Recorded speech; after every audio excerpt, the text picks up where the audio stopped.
श्रीराम राम राम श्रीरामचंद्र जय। श्रीराम राम राम श्रीरामभद्र जय। श्रीराम राम राम रावणान्तक राम श्रीराम मम हृदि रमतां राम राम। ഞാനിന്ന് അയോധ്യാകാന്ഡമാണ് അയോധ്യാകാന്ഡത്തെക്കുറിച്ചാണ് സംസാരിക്കാനായിട്ട് പോകുന്നത്. അയോധ്യാകാന്ഡം എന്ന് പറഞ്ഞാൽ രാമായണത്തിലെ രണ്ടാമത്തെ കാണ്ഡമാണ് അയോധ്യാകാന്ഡമായിട്ട് വരുന്നത്. നമ്മൾ മുന്നേയൊക്കെ പറയുണ്ടായി, രാമായണം എന്ന് പറയുന്നത് വെറും ഒരു കഥയല്ല, അതൊരു സംസ്കാരമാണ്, അല്ലെങ്കിൽ അതൊരു ജീവിതത്തിന്റെ പാഠമാണ് രാമായണം എന്ന് പറയുന്നത്. രാമന്റെ അയനം എന്നാണ് നമ്മളെപ്പോഴും രാമായണത്തെ വിശേഷിപ്പിക്കാറ്. അയനം എന്നാൽ യാത്ര, രാമന്റെ യാത്ര. പക്ഷേ കേവലം രാമന്റെ യാത്ര മാത്രമല്ല, നമ്മളെല്ലാം ധർമ്മത്തിലോട്ട് മുന്നോട്ട് കൊണ്ടുപോകുന്ന ഒരു യാത്ര തന്നെയാണ് രാമായണം എന്ന് പറയുന്നത്. അപ്പോൾ രാമായണത്തിൽ എന്തുകൊണ്ടാണ് അയോധ്യാകാന്ഡം ഇത്രയും പ്രാധാന്യമുള്ളതായിട്ട് പറയുന്നത് എന്നെപ്പോഴെങ്കിലും ചിന്തിച്ചിട്ടുണ്ടോ? രാമായണത്തെ കുറിച്ച് പറയുകയാണെങ്കിൽ രാമായണത്തിലെ ഏറ്റവും വലിയ വഴിത്തിരിവുകളുള്ള ഒരു കാണ്ഡമാണ് അയോധ്യാകാന്ഡം എന്ന് പറയുന്നത്. യുവരാജാവായിട്ട് അഭിഷേകം ചെയ്ത് സമാധാനമായിട്ട് പോകേണ്ട രാമായണത്തിൽ ഏറ്റവും വലിയ വഴിത്തിരിവ് വരുന്ന ഒരു ഭാഗമാണ് അയോധ്യാകാന്ഡം എന്ന് പറയുന്നത്. അയോധ്യയുടെ അർത്ഥം എന്ന് പറയുന്നത് യുദ്ധങ്ങളില്ലാതെ, അല്ലെങ്കിൽ യുദ്ധങ്ങൾ പുറമേ നിന്ന് യുദ്ധങ്ങൾ വരാത്ത രാജ്യം എന്നാണ് അയോധ്യയെ വിശേഷിപ്പിക്കാറ്. പക്ഷെ പിന്നീട് നാം കാണുന്നത് മനുഷ്യ മനസ്സുകളിലുള്ള ഏറ്റവും വലിയ യുദ്ധമാണ് അയോധ്യാകാന്ഡത്തിൽ കാണുന്നത്. അതായത് ധർമ്മം ജയിക്കാൻ വേണ്ടിയിട്ട്, ധർമ്മം ആദ്യം ജയിക്കേണ്ടത് മനുഷ്യന്റെ മനസ്സിലാണ്, എന്നിട്ടാണ് ലോകത്തിന് മുൻപ് ജയിക്കേണ്ടത്. അതുപോലെ പുത്രധർമ്മം, അങ്ങനെ ഒരുപാട് ധർമ്മങ്ങളെ കുറിച്ച് നമുക്ക് പറഞ്ഞു തരുന്ന ഒരു കാണ്ഡമാണ് അയോധ്യാകാന്ഡം എന്ന് പറയുന്നത്. അപ്പൊ അയോധ്യാകാന്ഡം അങ്ങനെ സമാധാനമായിട്ട് ബാലകാന്ഡത്തിൽ നിന്ന് 4 പുത്രന്മാരൊക്കെ ഉണ്ടായി, പുത്രകാമേഷ്ടി യാഗമൊക്കെ ചെയ്തിട്ട് എന്നിട്ട് ഇങ്ങനെ സമാധാനമായിട്ട് പോയിക്കൊണ്ടിരിക്കുകയാണ്. അപ്പോൾ ജീവിതമൊക്കെ ഇങ്ങനെ സമാധാനമായിട്ട് പോകുമ്പോൾ പെട്ടെന്ന് എന്തെങ്കിലും ഒരു പരിവർത്തനം വരണമല്ലോ. അത് തന്നെയാണ് രാമായണത്തിലും സംഭവിച്ചത്. അപ്പോൾ നമ്മുടെ വാൽമീകി രാമായണത്തില് രാമന്റെ ഗുണഗണങ്ങളെ വിശേഷിപ്പിച്ചുകൊണ്ടാണ് ഈ കാണ്ഡം തുടങ്ങുന്നത് തന്നെ. മുൻപേയൊക്കെ പറയുകയുണ്ടായി, രാമോ വിഗ്രഹവാൻ ധർമ്മ, ധർമ്മം മനുഷ്യരൂപം കൈക്കൊണ്ടതാണ് ശ്രീരാമചന്ദ്രനെന്ന്.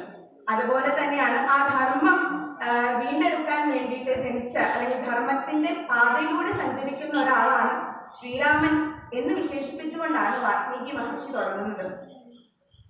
അപ്പൊ ദശരഥ മഹാരാജാവിന് ഒരുപാട് വയസ്സായി. അപ്പൊ അദ്ദേഹം ചിന്തിക്കുകയാണ്, ഞാൻ കഴിഞ്ഞാൽ എൻ്റെ ഈ രാജ്യം ആര് ഭരിക്കണം, ആരാണ് ഈ രാജ്യം ഭരിക്കാൻ ഏറ്റവും ഉത്തമനായിട്ടുള്ള ഒരാൾ എന്നിങ്ങനെ ദശരഥ മഹാരാജാവ് ചിന്തിച്ചുകൊണ്ടിരിക്കുകയാണ്. അപ്പൊ ശരിക്കും ആരാണ് ഒരു രാജ്യം ഭരിക്കാനായിട്ട്, അല്ലെങ്കിൽ ഒരു ഭരണാധികാരി എങ്ങനെ ആയിരിക്കണമെന്ന് രാമായണം നമ്മെ പഠിപ്പിക്കുന്നു. ഒരുപാട് ശക്തിയുള്ള ആളാണ് ഒരു ഭരണാധികാരി, അല്ലെങ്കിൽ എന്താ പറയുക, ഒരുപാട് സമ്പത്തുള്ള ഒരാളാണ് ഭരണാധികാരി. എന്നാൽ രാമായണം നമ്മെ പഠിപ്പിക്കുന്നത് ഇതൊന്നുമല്ല ഭരണാധികാരി എന്നാണ്. ഒരു ഭരണാധികാരിയുടെ മഹത്വം എന്ന് പറയുന്നത് അദ്ദേഹത്തിന്റെ ഗുണങ്ങളിലാണ്. അത് നമുക്ക് ഈ കാലത്തിലും പ്രാവർത്തികമാക്കാവുന്നതാണ്. എങ്ങനെയാണ് ഒരു രാജ്യം ഭരിക്കേണ്ടത്, അല്ലെങ്കിൽ എങ്ങനെയാണ് ഒരു ഭരണാധികാരി ആയിരിക്കേണ്ടത് എന്നതിന് ഉത്തമ ഉദാഹരണം രാമായണം നൽകുന്നു. അപ്പോൾ ദശരഥ മഹാരാജാവ് ഇതിനാരാണ് ഏറ്റവും അനുകൂലമായിട്ട്, ഈ രാജാവാകാൻ ഏറ്റവും അനുകൂലം ആരാണ് എന്നിങ്ങനെ ചിന്തിക്കുന്നു. അപ്പോൾ ശ്രീരാമചന്ദ്രനാണ് അതിന് ഏറ്റവും അനുകൂലമെന്ന് ദശരഥ മഹാരാജാവും വസിഷ്ഠ മഹർഷിയും, കുലഗുരുവായിട്ടുള്ള വസിഷ്ഠ മഹർഷിയും ബാക്കി എല്ലാ ജനങ്ങളും ശരിവെക്കുന്നു. അതൊരിക്കലും ജ്യേഷ്ഠപുത്രൻ ശ്രീരാമനായതുകൊണ്ട് മാത്രമല്ല അവരെല്ലാവരും ഈ ഒരു കാര്യം ശരിവെച്ചത്, രാമന്റെ ഗുണങ്ങളെ കൊണ്ടാണ്. രാമന്റെ ഗുണങ്ങളെ കുറിച്ച് വാൽമീകി രാമായണത്തിൽ ഒരു ശ്ലോകം പറയുന്നുണ്ട്. സത്യവാദി മഹേശ്വാസോ വൃദ്ധസേവി ജിതേന്ദ്രിയ എന്ന് തുടങ്ങുന്ന ഒരു ശ്ലോകമാണ്. സ്മിതപൂർവാഭിഭാഷീച്ച ധർമ്മജ്ഞോ നയകോവിത എന്ന് പറഞ്ഞിട്ടാണ് അവസാനിപ്പിക്കുന്നത്. അപ്പൊ രാമന്റെ ഗുണങ്ങളെ കുറിച്ചാണ് ഈ ശ്ലോകത്തിലെ മുഴുവനും പറയുന്നത്. സത്യവാദി എന്ന് പറഞ്ഞാൽ സത്യം സംസാരിക്കുന്ന, അല്ലെങ്കിൽ സത്യം മാത്രം പറയുന്ന ഒരാളായിരുന്നു ശ്രീരാമചന്ദ്രൻ. സത്യവാദി മഹേശ്വാസോ എന്ന് പറഞ്ഞാൽ മഹാവീര പരാക്രമിയായിരുന്നു. അതിനർത്ഥം വേറൊരർത്ഥം കൂടി ഉണ്ട്. മഹാവീര പരാക്രമി ആയിരുന്നെങ്കിലും വിനയമുള്ളവനും കൂടി ആയിരുന്നു ശ്രീരാമചന്ദ്രൻ. എന്ന് പറയുന്നത്. അപ്പൊ സത്യവാദി, മഹേശ്വാസോ, വൃദ്ധസേവി, മുതിർന്നവരെയും അതുപോലെ തന്നെ മാതാപിതാക്കളെയും മറ്റുള്ള ജനങ്ങളെയും എല്ലാം സേവിക്കുന്ന ഒരാളായിരുന്നു ശ്രീരാമചന്ദ്രൻ. ജിതേന്ദ്രിയ, ഇന്ദ്രിയങ്ങളെ ജയിച്ചവനായിരുന്നു ശ്രീരാമചന്ദ്രൻ എന്ന് പറയുന്നത്. പിന്നെ സൗമ്യമായിട്ട് സംസാരിക്കുന്ന ഒരാള്, അതായിരുന്നു ശ്രീരാമചന്ദ്രൻ. മറ്റുള്ളവരോട് വളരെ ഒരു പുഞ്ചിരിയോടുകൂടി സൗമ്യമായിട്ട് മറ്റുള്ളവരെ മനസ്സിലാക്കി സേവിക്കുന്ന ഒരാളായിരുന്നു ശ്രീരാമചന്ദ്രൻ. ധർമ്മജ്ഞോ, നമ്മൾ മുൻപേ പറയുകയുണ്ടായി, ധർമ്മം മനുഷ്യരൂപം കൈക്കൊണ്ടതാണ് ശ്രീരാമചന്ദ്രൻ. ധർമ്മജ്ഞോ നയകോവിത, ഭരണകാര്യങ്ങളിൽ പ്രാവീണ്യമുള്ളവനായിരുന്നു ശ്രീരാമചന്ദ്രൻ എന്ന് പറയുന്നത്. ഭരണകാര്യങ്ങളിൽ പ്രാവീണ്യം ഉണ്ടാവുക എന്ന് പറയുന്നത് അതിന്റെ യഥാർത്ഥ മീനിങ് അല്ലെങ്കിൽ യഥാർത്ഥ അർത്ഥം പോലെയല്ല. മറ്റുള്ളവരെ ഭരിക്കുക എന്ന് മാത്രമല്ല, അവരുടെ മനസ്സറിഞ്ഞിട്ട് ഉള്ള ഒരു ഭരണാധികാരിയായിരുന്നു. അതുകൊണ്ടാണ് അയോധ്യയിലെ ജനങ്ങൾ എല്ലാവരും ശ്രീരാമചന്ദ്രൻ തന്നെ മഹാരാജാവ് അല്ലെങ്കിൽ യുവരാജാവായിട്ട് ഇരിക്കണമെന്ന് ആഗ്രഹിച്ചത്. അല്ലാതെ അദ്ദേഹത്തിന്റെ അധികാരം കണ്ടിട്ടോ ദശരഥന്റെ പുത്രനായതുകൊണ്ടോ മാത്രമല്ല ശ്രീരാമചന്ദ്രൻ യുവരാജാവാകണമെന്ന് അവർ ആഗ്രഹിച്ചത്. അപ്പോൾ അങ്ങനെയുള്ള ശ്രീരാമചന്ദ്രൻ തന്നെയാണ് ഏറ്റവും അനുയോജ്യൻ മഹാരാജാവാകാൻ എന്നെല്ലാവരും തീരുമാനിച്ചു.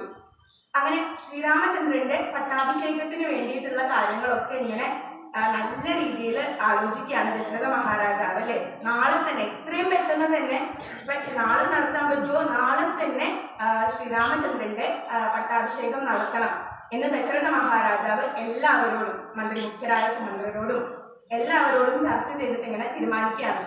അപ്പോ പട്ടാഭിഷേകത്തിനുള്ള ഒരുക്കങ്ങളൊക്കെ ഇങ്ങനെ ഒരു വശത്ത് ഇങ്ങനെ നടന്നുകൊണ്ടിരിക്കുകയാണ്. അപ്പൊ ആ സമയത്താണ് നമ്മുടെ മന്ധര വരുന്നത്.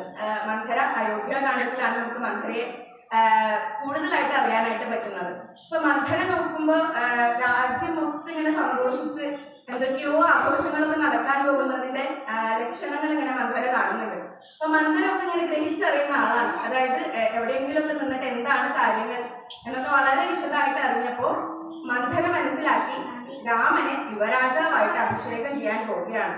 ഇത് കേട്ട ഉടനെ മന്ധര ക്ഷണവേഗത്തിൽ കൈകേയിയുടെ അടുത്തേക്കാണ് പോകുന്നത്. അപ്പൊ ആദ്യമായിട്ട് മന്ധര കൈകേയിയുടെ അടുത്ത് ചെന്നിട്ട് അറിഞ്ഞോ വല്ലതും എന്നാണ് ചോദിക്കുന്നത്. അപ്പൊ കൈകേയിയും പ്രത്യേകിച്ചൊന്നും ആദ്യം തന്നെ അറിഞ്ഞിട്ടുണ്ടായിരുന്നില്ല. മന്ധര കാര്യങ്ങൾ പറയാണ് രാമനെ യുവരാജാവായിട്ട് അഭിഷേകം ചെയ്യാൻ പോകുന്നു എന്നുള്ളത്. അപ്പൊ ഇത് കേട്ട ഉടനെ കൗസല്യ ആദ്യം എന്താ പറയാ, വളരെയധികം സന്തോഷത്തോടു കൂടി കൗസല്യയുടെ കഴുത്തിലിരുന്ന ഒരു മുത്തുമാല ഊരിട്ട് മന്ധരയ്ക്ക് കൊടുക്കുന്നതാണ്. എന്നിട്ട് മന്ധരയോട് പറയാണ്, രാമനോളം എന്നിൽ വാത്സല്യമുള്ള ഒരു പുത്രൻ ഇല്ല, രാമൻ ഏറ്റവും ഇഷ്ടം എന്നെയാണ്, അല്ലെങ്കിൽ എനിക്കും രാമന് തന്നെയാണ് പ്രിയം. അപ്പോ ഈ രാമൻ മഹാരാജാവാകുമ്പോ നീ എന്തിനാണ് ഈ മുഖം വീർപ്പിച്ചിരിക്കുന്നത് എന്ന് മന്ധരയുടെ അടുത്ത് ചോദിക്കുകയാണ്. അപ്പൊ മന്ധര ഇങ്ങനെ ആലോചിക്കുന്നുണ്ടാവും, നല്ല കാര്യമായി, ഇതിപ്പോ ആരോടാ പറയണേ എന്നുള്ള രീതിയിലാണ് മന്ധര ഇരിക്കുന്നത്. മന്ധര പറഞ്ഞു, രാമൻ യുവരാജാവായിട്ടുണ്ടെങ്കിൽ എന്താണ് സംഭവിക്കാന്നറിയോ എന്ന് ചോദിച്ചു. അപ്പോ കൈകേയി ഇതൊന്നും ചിന്തിച്ചിട്ടുണ്ടായിരുന്നില്ല. കൈകേയി രാമൻ എന്താ പറയാ യുവരാജാവാകുന്നതിന്റെ സന്തോഷത്തിൽ ഇങ്ങനെ ഇരിക്കുകയാണ്. രാമൻ യുവരാജാവായിട്ടുണ്ടെങ്കിൽ കൗസല്യാദേവിയുടെ കാര്യം തന്നെ പറയണ്ടല്ലോ, രാജമാതാവാണ്. പിന്നെ സുമിത്ര, രാമന്റെ കൂടെ എപ്പോഴും ഉള്ള ഒരാളാണ് ലക്ഷ്മണൻ എന്ന് പറയുന്നത്. അപ്പൊ പിന്നെ സുമിത്രാദേവിയുടെ കാര്യം പ്രത്യേകിച്ച് എടുത്ത് പറയാനില്ല. നീ അവരുടെ വേറൊരു ദാസിയായിട്ട് മാറേണ്ടി വരും എന്ന് മന്ധര പറയാണ്. മന്ധര ഇതിന്റെ കൂടെ ഒരു കാര്യം കൂടെ ചേർത്ത് പറഞ്ഞു, നിന്റെ 2 പുത്രന്മാരും, അതായത് ഭരതനും പിന്നെ ഭരതന്റെ കൂടെ എപ്പോഴും നടക്കുന്ന ശത്രുഘ്നനും മാതൃഗൃഹത്തിലേക്ക് പോയിരിക്കുകയാണ്. അപ്പൊ ഈ സമയത്ത് തന്നെ വളരെ കൃത്യതയോട് കൂടിയിട്ട് രാമന്റെ പട്ടാഭിഷേകം നടത്താനായിട്ട് എന്തെങ്കിലും ഒരു കാരണം ഉണ്ടാവില്ലേ എന്നിങ്ങനെയുള്ള ഒരു ചിന്തയുടെ തീപ്പൊരി നമ്മുടെ കൈകേയിയുടെ മനസ്സിലോട്ട് ഇട്ട് കൊടുക്കുകയാണ്. ഇവിടെയാണ് രാമായണത്തിൽ ചിന്തയുടെ പ്രാധാന്യം നമുക്ക് മനസ്സിലാക്കാൻ പറ്റുന്നത്.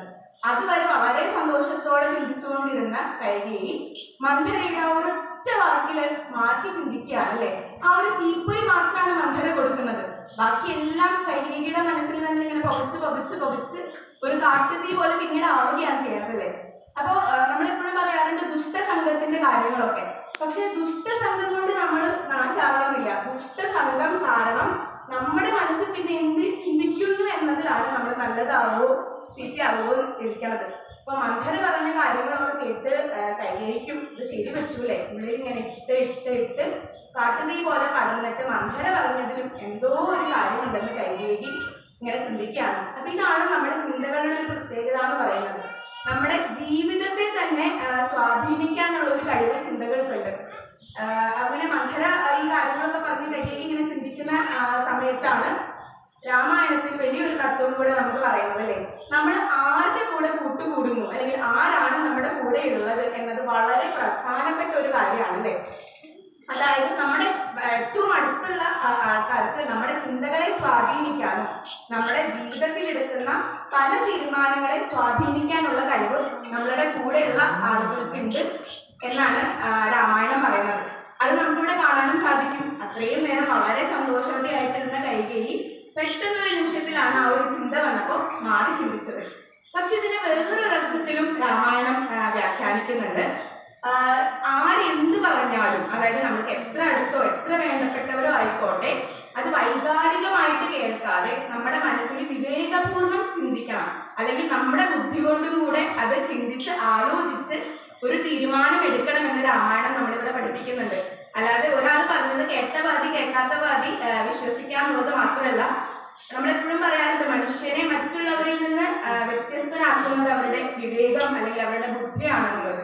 അപ്പൊ ആ ബുദ്ധി വെച്ചിട്ട് നമ്മൾ ആലോചിച്ച് തീരുമാനമെടുക്കണം എന്നുകൂടെ രാമായണം ഇവിടെ പഠിപ്പിക്കുന്നു. അപ്പൊ ഇത് കേട്ടിട്ടുള്ള കൈകേയി വളരെയധികം എന്താ പറയാ വിഷമത്തിൽ ഇത് എങ്ങനെ സാധിച്ചെടുക്കും എന്നിങ്ങനെ ആലോചിക്കാണ്. അപ്പൊ മന്ധര പറഞ്ഞു അതിനും ഒരു വഴിയുണ്ട്, അതിനും ഒരു വഴി ഞാൻ പറഞ്ഞു തരാം എന്ന് പറയാണ്. ഇതുകൊണ്ടാണ് വാൽമീകി രാമായണത്തിൽ വാൽമീകി മന്ധരയെ കുബ്ജയുള്ളവൾ, അതായത് കൂനുള്ളവൾ എന്നാണ് വിശേഷിപ്പിക്കുന്നത്. കേവലം ശരീരത്തിന് കൂനെന്നല്ല വാൽമീകി മഹർഷി അവിടെ ഉദ്ദേശിക്കുന്നത്, മനസ്സിന് കൂനുള്ളവൾ എന്നാണ് മന്ധരയെ വിശേഷിപ്പിക്കുന്നത്. മന്ധര എന്ന് പറയുന്നത് നമ്മളുടെ ഓരോരുത്തരുടെയും മനസ്സിലെ തിന്മയും കൂടിയാണ് ചൂണ്ടിക്കാട്ടുന്നത് അല്ലെ. നമ്മളുടെ മനസ്സ് തമ്മിലാണ് ഏറ്റവും വലിയ യുദ്ധം ഉണ്ടാവുന്നത്. ആര് പറയുന്നത് കേൾക്കും, ആര് പറയുന്നത് കേട്ടാലും നമ്മൾ നമ്മുടെ മനസ്സിൽ തന്നെ ഇട്ടിട്ടാണ് നന്മയും തിന്മയും ഒക്കെ അവസാനമായിട്ട് തീരുമാനിക്കുന്നത്. അപ്പൊ ആ മനസ്സിലാണ് നമ്മുടെ ധർമ്മത്തെ ആദ്യം വിജയിക്കേണ്ടത് എന്ന് രാമായണം നമ്മളിവിടെ പഠിപ്പിക്കുന്നുണ്ട്. അങ്ങനെ മന്ധര എന്താണ് പറഞ്ഞു കൊടുത്തതെന്ന് വെച്ചാൽ, പണ്ട് ദേവാസുര യുദ്ധം ഉണ്ടായ സമയത്ത് ദശരഥനെ സഹായിച്ചില്ലേ, അപ്പൊ അദ്ദേഹം 2 വരങ്ങള് ഇഷ്ടമുള്ളവ വരച്ചോളാനായിട്ട് പറഞ്ഞിട്ടുണ്ടായിരുന്നു. അപ്പൊ അത് ചോദിക്കാൻ പറ്റിയ ഏറ്റവും നല്ല സമയം ഇതാണ് എന്ന് മന്ധര ഇങ്ങനെ ഉപദേശിച്ചു കൊടുക്കാണ്. ഇത് കേട്ട പാതി കൈകേയി ആഭരണങ്ങളൊക്കെ പൊട്ടിച്ച് കരഞ്ഞ് നേരെ ക്രോധാലയത്തിലോട്ട് പോയിട്ട് ഇരിക്കുകയാണ്. അപ്പൊ ഈ സമയത്ത് കഥയുടെ വേറൊരു വശത്ത് നമ്മുടെ നാരദ മഹർഷി കാര്യങ്ങളൊക്കെ അറിഞ്ഞു. ശ്രീരാമന് പട്ടാഭിഷേകം നടക്കാൻ പോവുകയാണ് എന്നുള്ള കാര്യങ്ങളൊക്കെ ഇങ്ങനെ അറിഞ്ഞു. അപ്പൊ നാരദ മഹർഷി ആകെ പേടിച്ചുപോയി. അതായത് പട്ടാഭിഷേകം കഴിഞ്ഞ ഒരു രാജ്യത്തിന്റെ ഭരണാധികാരി ആയിട്ടുണ്ടെങ്കിൽ ആ രാജ്യകാര്യങ്ങൾ നിർവഹിക്കാതെ പിന്നെ രാമാദികളെ കൊല്ലാനായിട്ട് ശ്രീരാമൻ സാധിക്കില്ല. അതൊരു ധർമ്മലംഘനാണല്ലോ. ഒരു രാജ്യത്തിന്റെ ധർമ്മം നമ്മൾ ഏറ്റെടുത്തിട്ട് വേറെ കാര്യങ്ങളിലോട്ട് പോകുന്നത് ധർമ്മം ലംഘിക്കലാണ്. അപ്പൊ ധർമ്മജ്ഞനായിട്ടുള്ള ശ്രീരാമചന്ദ്രൻ അത് ചെയ്യില്ല. അപ്പോ നാളെ യുവരാജാവായിട്ട് അഭിഷേകം ചെയ്താൽ എന്താ സംഭവിക്കാം, നാളെ എന്ന് പറയുമ്പോൾ ഇന്നൊരു രാത്രി കൊണ്ട് ഇനി എന്ത് സംഭവിക്കും എന്ന് പേടിച്ചിട്ട് അദ്ദേഹം വേഗം പോയിട്ട് ശ്രീരാമചന്ദ്രനെ കാണാനായിട്ട് വരികയാണ്. അപ്പൊ ശ്രീരാമചന്ദ്രനും സീതാദേവിയും ഒക്കെ എഴുന്നേറ്റ് നിന്ന് കൽക്കൽ വീണ് നമസ്കരിച്ചുകൊണ്ട് ആദിത്യ മര്യാദയോടുകൂടി സ്വീകരിച്ചു. എന്നിട്ട് ശ്രീരാമചന്ദ്രൻ പറയാണ്, അങ്ങ് വന്നത് മഹാഭാഗ്യാണ് എന്നൊക്കെ പറഞ്ഞു. എന്താണ് വരവിന്റെ ഉദ്ദേശം എന്ന് ചോദിക്കുകയാണ്. അപ്പൊ ആ സമയത്ത് നാരദ മഹർഷി പറയുന്നുണ്ട്, ഞാൻ പറയാതെ തന്നെ അങ്ങേക്ക് കാര്യങ്ങളെല്ലാം അറിയാം. നാളെ എന്താ പറയാ, നാളെ പട്ടാഭിഷേകം ചെയ്യാൻ പോവുകയാണ്. നാളെ എങ്ങാനും ഈ ഒരു പട്ടാഭിഷേകം നടക്കുകയാണെങ്കിൽ അങ്ങേക്ക് പിന്നെ രാവണാദികളെയോ മറ്റു അസുരന്മാരെയോ വധിക്കാനായിട്ട് സാധിക്കില്ല. അപ്പൊ എന്താണ് എന്നിങ്ങനെ ചോദിക്കുകയാണ്. അപ്പോ നാരദ മഹർഷിയോട് പറയാണ്, ഒട്ടും പേടിക്കേണ്ട, നാളെ രാവിലെ തന്നെ ഞാൻ വനത്തിന് പോകും അല്ലേ. അതായത് സീത കാരണഹേതുവായിട്ട് രാവണാദികൾ വധിക്കപ്പെടുകയും ചെയ്യും എന്ന് നാരദനോട് പറയാണ്. ഇത് കേട്ട നാരദൻ അതീവ സന്തോഷത്തോടുകൂടി ശ്രീരാമനെയും സീതാദേവിയെയും എല്ലാവരെയും പ്രകീർത്തിച്ചുകൊണ്ട് പാടുന്നുണ്ട് അല്ലേ. അതായത് ഏതൊക്കെ പുല്ലിംഗ വചനങ്ങളായോ അതെല്ലാം ശ്രീരാമചന്ദ്രനായിട്ടും ഏതൊക്കെ സ്ത്രീലിംഗ വചനങ്ങളായി അതൊക്കെ സീതാദേവി ആയിട്ടുമാണ് ഉപമിച്ചിട്ട് നാരദാദികൾ പാടുന്നത്. അതിലൊരു ഉദാഹരണമാണ്, ഇപ്പൊ സൂര്യൻ ശ്രീരാമചന്ദ്രനാണെങ്കിൽ അതിലെ വേർപ്പെടുത്താനാകാത്ത പ്രകാശം പോലെയാണ് സീതാദേവി എന്നിങ്ങനെയുള്ളതൊക്കെ പാടുന്നുണ്ട്. അതായത് ശക്തി, ആ ശക്തിയിൽ ഇരിക്കുന്ന ചൈതന്യമാണ് ശ്രീരാമൻ. ശക്തി സീതാദേവി ആയിട്ടും അതിന്റെ ചൈതന്യത്തെ ശ്രീരാമചന്ദ്രനായിട്ടും എല്ലാം പ്രകീർത്തിച്ച് പാടിക്കൊണ്ട് നാരദാദികൾ ഏറ്റവും സന്തോഷത്തോടു കൂടി തിരിച്ചു മടങ്ങുകയാണ്. അപ്പൊ നമ്മുടെ ദശരഥ മഹാരാജാവ് തിരികെ കൈകേയി അന്വേഷിച്ച് ഇങ്ങനെ വരികയാണ്. കാരണം അദ്ദേഹത്തിന്റെ മനസ്സിൽ ചെറിയ ഒരു ആശങ്കയുണ്ട്. രാമായണത്തിൽ അധികം പറഞ്ഞു കേൾക്കാത്ത ഒരു കഥയാണിത്. അതായത് ദശരഥന്റെ പുത്രന്മാരൊന്നും ഉണ്ടായിരുന്നില്ല എന്ന് ആദ്യം നമുക്കറിയാം. അപ്പൊ ആ സമയത്ത് കൗസല്യ വിവാഹം കഴിച്ചു, അതിൽ പുത്രന്മാരില്ല. സുമിത്രയെ വിവാഹം കഴിച്ചു, രണ്ടാമത്, അതിലും പുത്രന്മാരില്ല. മൂന്നാമതായിട്ടാണ് നമ്മുടെ കൈകേയിയെ വിവാഹം കഴിക്കുന്നത്. അത് കഴിക്കാനുണ്ടായ കാരണം എന്ന് പറഞ്ഞിട്ടുണ്ടെങ്കിൽ ആ സമയത്ത് വാർദ്ധക്യത്തിലോട്ട് പോകുകയായിരുന്നു ദശരഥ മഹാരാജാവ്. അപ്പൊ ഒരു കന്യകയെ കൊടുക്കാൻ ആരും തയ്യാറായിരുന്നില്ല. ഈ സമയത്താണ് കേകേയ രാജ്യം, അതായത് കൈകേയിയുടെ രാജ്യമായിട്ടുള്ള കേകേയ രാജ്യത്തെ രാജാവ്, അതായത് കൈകേയിയുടെ അച്ഛൻ, ഈ കാര്യം അറിയുന്നത്. അപ്പോ അദ്ദേഹത്തിന്റെ മനസ്സിൽ വേറൊരു ആശയം കൂടി ഉണ്ടായിരുന്നു. അയോധ്യയുമായിട്ട് എങ്ങനെയെങ്കിലും ഒരു ബന്ധം സ്ഥാപിച്ചെടുക്കണം. കാരണം മറ്റുള്ള രാജ്യങ്ങളൊക്കെ യുദ്ധത്തിന് വരുമ്പോൾ അയോധ്യ തങ്ങളുടെ കൂടെ ഉണ്ടാവണമെന്ന് ഒരുപാട് ആഗ്രഹിച്ചിരുന്നു കേകേയ രാജ്യം. പക്ഷെ എങ്ങനെയൊക്കെ എന്താ പറയാ ദശരഥനെ പറഞ്ഞ് നൈകരിക്കാൻ നോക്കിയിട്ടും ദശരഥൻ ഉണ്ടായിരുന്നില്ല. അപ്പൊ അവരെ കിട്ടി എങ്ങനെയെങ്കിലും ഒരു ബന്ധം ഉണ്ടാക്കിയെടുക്കണം. അതിന് പറ്റിയിട്ടുള്ള ഏറ്റവും നല്ല അവസരമാണ് ഇതെന്ന് പറയുന്നത്. കാരണം സ്വന്തം മകളെ വിവാഹം കഴിച്ചാൽ അത്രയും അടുത്ത ബന്ധുക്കളായിട്ടാണല്ലോ വരുന്നത്. ഇനിയിപ്പോ ദശരഥ മഹാരാജാവ് സഹായിച്ചില്ലാന്ന് തന്നെ ഇരിക്കട്ടെ, പക്ഷെ ഇത്രയും വലിയൊരു ബന്ധം നമ്മൾക്കുണ്ട് എന്നറിയുന്ന സമയത്ത് മറ്റുള്ള രാജ്യങ്ങൾ യുദ്ധത്തിന് വരെയെങ്കിലും ഇല്ല എന്ന് ചിന്തിച്ചിട്ട് കേകേയ രാജാവ് തന്റെ പുത്രിയായിട്ടുള്ള കൈകേയിയെ വിവാഹം ചെയ്തു. പക്ഷെ വളരെ ബുദ്ധിപൂർവം ഒരു കാര്യം പറഞ്ഞിട്ടാണ് കൈകേയിയിൽ ഉണ്ടാകുന്ന മകന് രാജ്യഭാരം കൊടുക്കണം എന്ന് പറഞ്ഞിട്ടാണ് ഈ വിവാഹം ചെയ്ത് കൊടുക്കുന്നത്. അപ്പൊ മനസ്സിൽ ഇങ്ങനെ ഒരു ആശങ്കയുണ്ട്. കൈകേയിക്ക് ഇത് ചോദിക്കാം, ന്യായമായിട്ടുള്ള ഒരു ആവശ്യമാണല്ലോ ഭരതനെ രാജാവാക്കണം എന്നുള്ളത്. ഇതൊക്കെ ഇങ്ങനെ ആശങ്കപ്പെട്ടിട്ടാണ് നേരെ അന്തഃപുരത്തിലോട്ട് പോകുന്നത്. അവിടെ പോകുന്ന സമയത്ത് കൈകേയി അവിടെ ഇല്ല.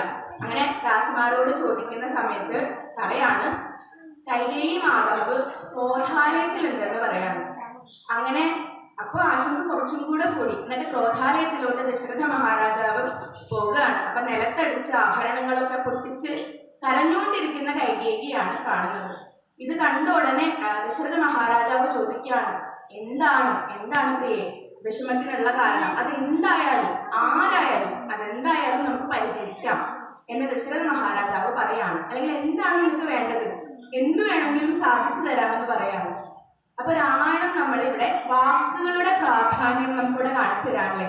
നമ്മൾ കൊടുത്തുപോയ വാക്ക് നമുക്ക് പിന്നെ തിരിച്ചെടുക്കാനായിട്ട് പറ്റില്ല. അതായത് വാവിട്ട വാക്കും കൈവിട്ട ആയുധവും ഒരുപോലെയാണെന്ന് രണ്ടും ദശരഥ മഹാരാജാവിന്റെ ജീവിതത്തിൽ സംഭവിച്ചിട്ടുള്ള കാര്യങ്ങളാണല്ലേ.